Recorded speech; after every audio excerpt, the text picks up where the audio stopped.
مع السلامة في أماني شيخنا الله ربي ارحمنا بروحنا يا ربنا مع السلامة في أماني شيخنا الله ربي Assalamualaikum warahmatullahi wabarakatuh. Apa kabar teman-teman semua? Salam semangat. Insyaallah pada video pembelajaran kali ini Bapak akan menyampaikan materi pembelajaran sejarah Islam untuk kelas 5. Namun sebelumnya mari kita awali dengan bacakan basmalah. Bismillahirrahmanirrahim. Baik, pada video pembelajaran kali ini Bapak akan menyampaikan atau kita akan belajar tentang membina masyarakat Madinah. Di sini ada peta konsep. Silakan teman-teman perhatikan dan juga silakan teman-teman buka bukunya. Ya. Yang pertama kita akan mengetahui atau tentang membangun Masjid Nabawi. Yang kedua, Nabi Muhammad SAW mempersaudarakan kaum muslimin, kaum muhajirin dan ansor. Dan yang ketiga, perjanjian Madinah atau disebut juga dengan piagam Madinah. Kita langsung ke pendalaman materi ya teman-teman. Allah Subhanahu wa taala akan menolong orang-orang yang patuh dan taat beribadah serta rela berkorban untuk agamanya. Hal inilah yang dirasakan oleh kaum muslimin Mekah setelah tiba di Yathrib atau Madinah. Mereka hidup nyaman di negeri yang aman di bawah pemimpin yang adil dan bijaksana. Kehidupan yang penuh persaudaraan, ramah, saling menghormati, dan saling menolong. Kaum muslimin Mekah yang ikut hijrah disebut kaum muhajirin. Jadi yang hijrah teman-teman disebutnya kaum muhajirin. Sementara kaum muslimin Madinah yang membantu Rasulullah SAW dan kaum muslimin Mekah yang hijrah disebut kaum ansor. Jadi yang penduduk Madinahnya yang menolong kaum muslimin hijrah disebut ansor. Rasulullah SAW pun mulai membina masyarakat Madinah yang terdiri dari kaum ansor dan kaum muhajirin tersebut. Beliau menata kehidupan pemerintahan berdasarkan ajaran Islam, membina sosial dan ekonomi, masyarakatan, pemerintahan, pertahanan keamanan, dan pembinaan keagamaan. Langkah-langkah utama yang dilaksanakan Rasulullah dalam menata dan membina masyarakat Madinah antara lain mendirikan masjid sebagai tempat ibadah dan pusat kegiatan umat, mempersaudarakan antara kaum muhajirin dan ansor, dan melakukan perjanjian dengan kaum Yahudi. Insyaallah pada bab ini kita akan membahas bagaimana Rasulullah SAW menjadikan kota Madinah sebagai pusat penyiaran agama Islam dan sebagai pusat pemerintahan Islam. Baik, langkah-langkah yang pertama yang diambil Rasulullah SAW adalah membangun Masjid Nabawi. Langkah pertama yang dilakukan Rasulullah setibanya di Madinah adalah mendirikan masjid. Hal ini sangat penting dilakukan oleh Rasulullah SAW karena masjid sangat diperlukan dalam membina umat. Selain sebagai tempat ibadah, masjid juga digunakan sebagai tempat pembinaan agama, bermusyawarah, memutuskan perkara, bahkan menjadi pusat pemerintahan Islam. Pembangunan masjid ini pun menjadi tonggak pertama dalam membangun masyarakat baru yang berdasarkan ajaran agama Islam. Masjid yang dibangun oleh Rasulullah SAW ini kemudian diberi nama Masjid Nabawi. Masjid Nabawi didirikan di atas tanah milik dua orang anak yatim Bani Nazar. Mengetahui bahwa Rasulullah SAW hendak membeli tanah itu, kedua anak yatim tersebut sepakat untuk memberikannya kepada Rasulullah. Namun Rasulullah SAW menolak dan beliau pun membelinya dengan uang Abu Bakar, yang tidak lama kemudian beliau menggantinya. Rasulullah SAW memilih tanah itu setelah meminta petunjuk dari Allah, yaitu ketika untanya yang bernama Quswa berhenti di atas tanah atau berhenti di atas tanah itu. Rasulullah SAW pun menetapkan bahwa tanah itulah yang dikehendaki Allah Subhanahu wa taala untuk didirikan masjid. Jadi begitu teman-teman daripada latar belakang pendirian masjid. Rasulullah SAW dan kaum muslimin baik Ansor maupun Muhajirin bergotong royong mendirikan masjid tersebut. Rasulullah sendiri ikut serta memikul batu bata, membuat dinding dan memotong pohon-pohon kurma. Dinding masjid dibuat dari semacam batu bata yang direkatkan dengan tanah liat, tiang dari pohon kurma, sementara atapnya terbuat dari pelepah pohon kurma. Lantainya berupa kerikil yang ditimbun dengan pasir halus. Masjid yang baru dibangunnya itu diberi nama Masjid Nabawi atau Masjid Nabi. Di sebelah Masjid Nabawi inilah kemudian Rasulullah SAW membangun rumahnya yang untuk tempat tinggal beliau dan keluarganya. Di sampingnya terdapat kamar-kamar yang digunakan oleh para sahabat yang belum memiliki rumah dan dijadikan tempat tinggal kaum du'afa. Setelah membangun masjid, langkah yang kedua yaitu Nabi Muhammad SAW mempersaudarakan kaum Muhajirin dan Ansor. Beberapa hari setelah tiba di Madinah, Rasulullah SAW mengumpulkan kaum Muhajirin Ansor di rumah Anas bin Malik. Mereka berjumlah 90 orang laki-laki. Kemudian Rasulullah SAW mempersaudarakan mereka atas dasar tolong-menolong.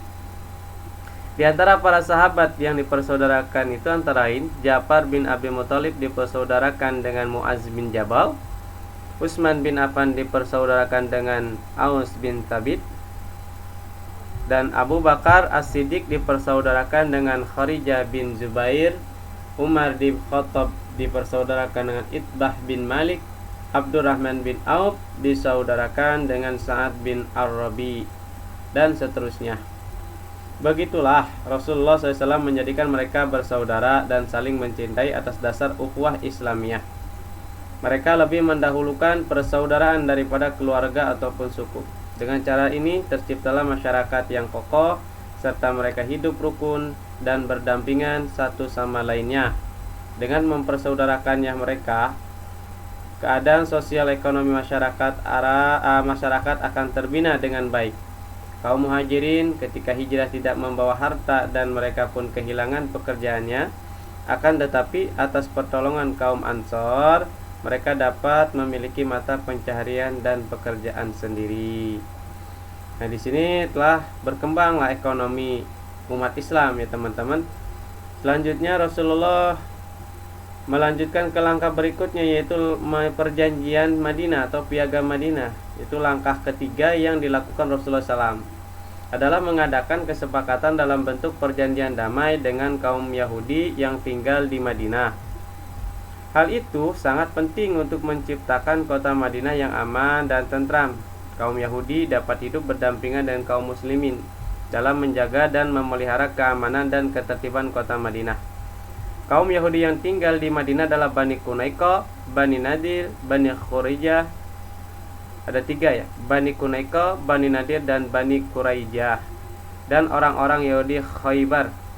Mereka sudah mengetahui kebenaran ajaran agama yang dibawa Nabi Muhammad SAW.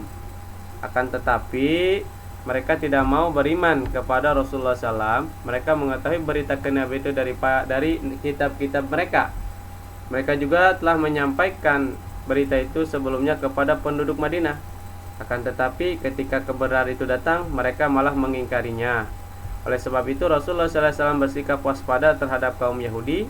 Rasulullah SAW mengetahui sifat mereka yang tidak dapat dipercaya. Beliau bermaksud mengadakan kesepakatan dengan para pemimpin Yahudi di Madinah. Kesepakatan itu merupakan sikap toleransi dan sikap damai kaum muslimin dalam menghormati keyakinan mereka serta mengakui dan melindungi kepemilikan harta mereka di Madinah. Isi perjanjian kaum Yahudi dengan kaum muslim itu antara lain: yang pertama, kaum Yahudi bebas memeluk agama sesuai kepercayaannya. Tidak ada paksaan bagi mereka untuk memeluk agama Islam dan harta mereka tetap aman. Yang kedua, kaum Yahudi harus menolong orang yang menolong kaum muslimin dan memusuhi orang yang memusuhi Rasulullah SAW. Yang ketiga, kaum Yahudi dan kaum muslimin berkewajiban membela kota Madinah dan saling membantu untuk menghadapi setiap musuh yang ingin menyerang Madinah. Dan yang keempat, kehidupan masyarakat Madinah berlandaskan sikap saling menolong dalam kebajikan dan ketakwaan, bukan dalam dosa dan permusuhan. Itu diantara isi perjanjian. Masih banyak butir-butir isi perjanjian tersebut. Semua isi perjanjian itu bertujuan agar negeri Madinah tertib, aman, dan damai. Perjanjian itu kemudian dikenal sebagai Perjanjian Madinah atau disebut juga dengan Piagam Madinah. Demikianlah usaha-usaha yang dilakukan Rasulullah SAW pada awal pembinaan dan menata pemerintahan Islam di Madinah.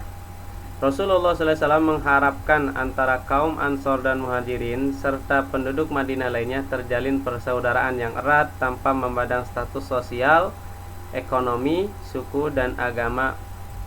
Masyarakat Madinah harus merasa memiliki kedudukan yang sama dalam pembela terhadap kota Madinah sebagai tempat tinggal mereka. Kaum muslimin mengira bahwa kaum Yahudi akan dapat memenuhi janji mereka, namun sesungguhnya mereka memiliki sifat pengkhianat yang sangat sulit dihilangkan dalam kehidupannya. Sehingga Piagam Madinah yang dapat mempersatukan masyarakat Madinah tidak dipatuhi lagi oleh kaum Yahudi. Di antara kaum Yahudi ada segolongan yang sengaja merusak perjanjian damai tersebut. Pemimpin mereka adalah Abdullah bin Ubay bin Salul. Mereka dengan berpura-pura beriman kepada Rasulullah SAW untuk mendapat kepercayaan dari beliau. Namun setelah itu mereka mengkhianati Rasulullah SAW. Kaum muslimin menyebut mereka dengan sebutan golongan orang-orang munafik.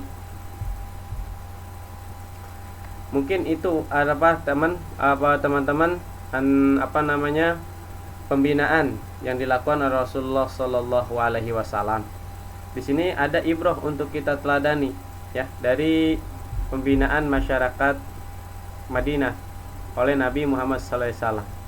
Yang pertama, kaum Muhajirin dan Ansor telah memberikan teladan kepada umat Islam lainnya dalam membina kerukunan antara sesama, baik antara sesama Muslim maupun antara umat Islam dan penduduk Madinah non-Islam.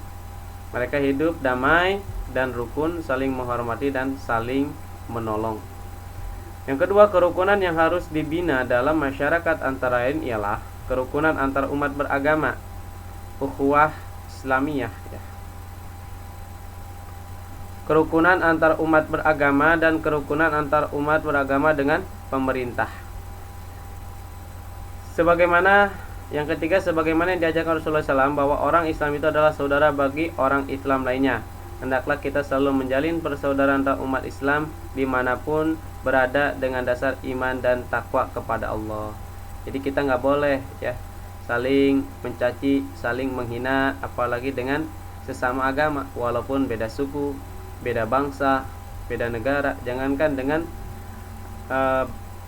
sesama agama, ya, dengan berlain agama pun kita tidak boleh. Rangkuman.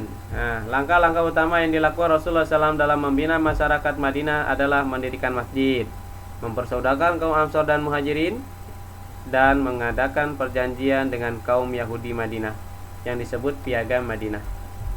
Yang kedua, Rasulullah SAW dan kaum muslimin bergotong royong membangun Masjid Nabawi.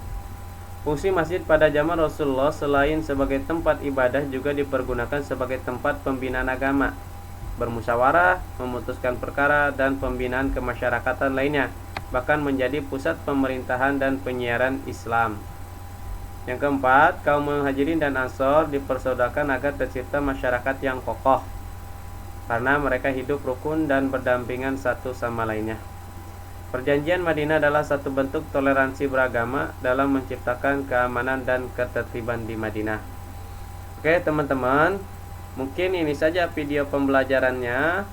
Silahkan teman-teman baca kembali bukunya. Juga di situ ada kisah teladan dibaca, ya. Mudah-mudahan teman-teman kita semua bisa meneladani daripada kerukunan, kekompakan, yaitu kaum Muhajirin dan kaum Ansor. Mudah-mudahan video ini bermanfaat. Sekian dan terima kasih. Wabillahi taufiq wal hidayah. Wassalamualaikum